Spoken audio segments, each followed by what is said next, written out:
Bismillahirrahmanirrahim. Assalamualaikum ya Rasulullah. Assalamualaikum wa ala ibadillahi salihin. Assalamualaikum jami'an warahmatullahi wabarakatuh. Allahumma salli ala sayyidina Muhammad wa ala ali sayyidina Muhammad.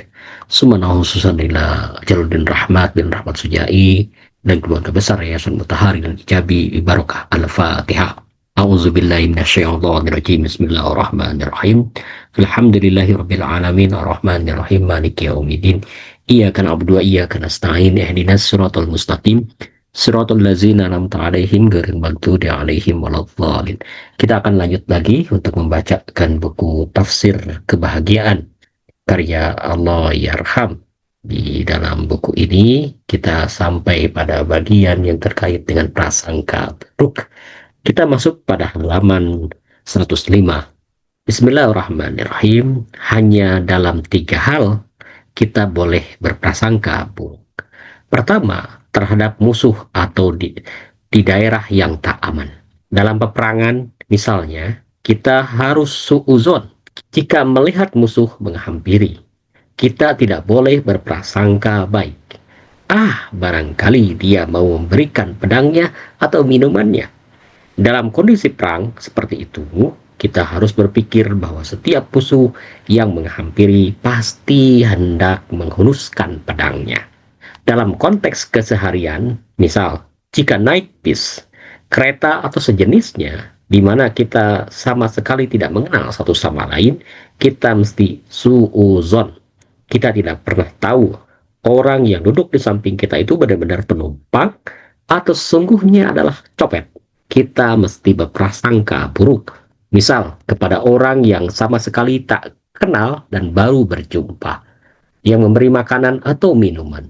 Siapa tahu dia adalah penjahat yang telah memberi obat bius dalam makanan atau minuman tersebut. Kemungkinan seperti itu mesti kita pertimbangkan dalam pikiran kita.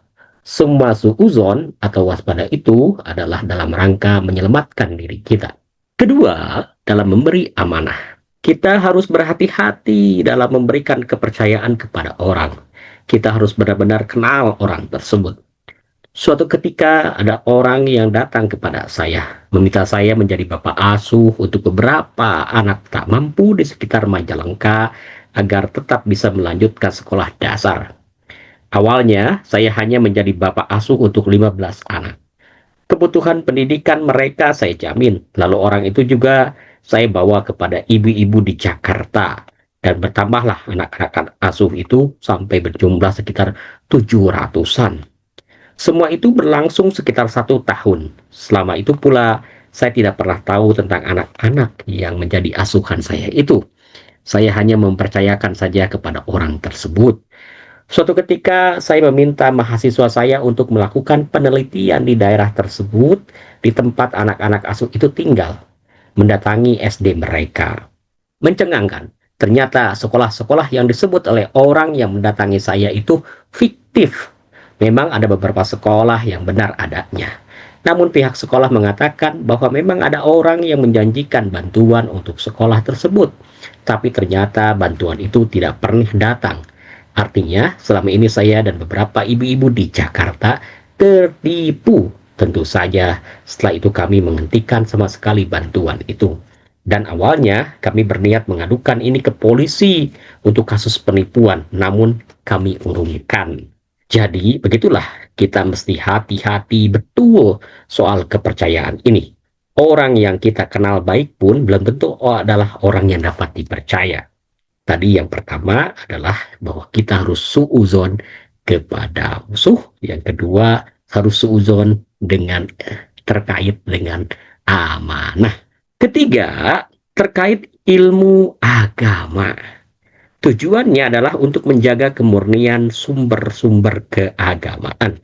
Dalam tradisi ilmu hadis misalkan, hadis yang sampai kepada kita yang bisa kita baca di kitab-kitab hadis itu, misal Sahih Al-Bukhari.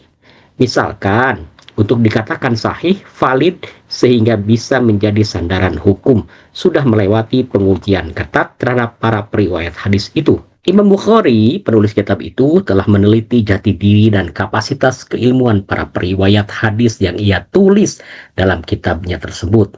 Dalam proses penelitian itu tentu saja bukan asal anggap saja. Semua periwayat yang diteliti dianggap dengan asumsi awal bahwa mereka belum tentu baik sampai terbukti para periwayat tersebut sudah sesuai standar keilmuan. Sehingga hadisnya dapat digunakan sebagai sandaran hukum. Semua itu dilakukan untuk memelihara sumber-sumber keagamaan agar tidak bisa dipalsukan, agar tidak diarahkan pada sesuatu yang sifatnya palsu, sesat, dan sebagainya. Maka kita tahu ada hadis-hadis palsu, artinya sebuah hadis disandarkan kepada Rasulullah Shallallahu Alaihi Wasallam, padahal ia tidak pernah mengucapkannya. Biasanya penyandaran semacam itu dilakukan untuk melegitimasi kepentingan-kepentingan tertentu. Bapak dan Ibu serta kawan-kawan yang menyimak, kita tadi sudah mengetahui dari buku Al-Yarham ini bahwa ada 3 hal kita bisa suuzon. Selain dari itu kita harus husnuzon. Suuzon tadinya berburuk sangka. Yang pertama dalam konteks perang menghadapi musuh. Kalau ada musuh nyamperin kita, maka kita harus suuzon, tidak boleh husnuzon. Gitu. Yang kedua terkait dengan amanah, tanggung jawab yang kita berikan kepada orang itu, meskipun kita sudah kenal dan sebagainya, tetap kita harus suuzon, harus berprasangka buruk, jangan begitu. Dan ini juga bagian dari kalau dalam hermeneutik, prasangka itu sangat dibutuhkan untuk memahami konteks, memahami pesan di balik teks gitu ya. Kemudian terakhir yang harus kita betul-betul suuzon dalam hal ini adalah dalam urusan ilmu agama, informasi atau pengetahuan terkait agama itu kita harus suuzon. Kenapa? Karena hadis-hadis, informasi tentang sejarah dari zaman Rasulullah SAW sampai sekarang itu kan 1500 tahun yang lalu. Terus dalam perjalanannya pasti ada pengurangan, penambahan informasi dan sebagainya. Bahkan ada penambahan informasi dalam buku-buku kitab dan sebagainya, termasuk dalam urusan hadis. Maka kita harus langsung pada hadis-hadis yang sudah dinyatakan sahih atau buku-buku sejarah yang sudah dinyatakan melalui riset ilmiah. Dan kita bisa membaca informasi tersebut.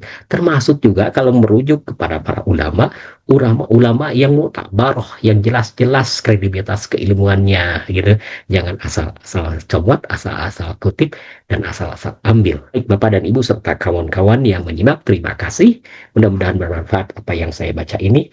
Wassalamualaikum warahmatullahi wabarakatuh. Walhamdulillahirabbil alamin. Wa ma taufiqi illa billah, alaihi tawakkaltu wa ilaihi unib. Assalamualaikum warahmatullahi wabarakatuh.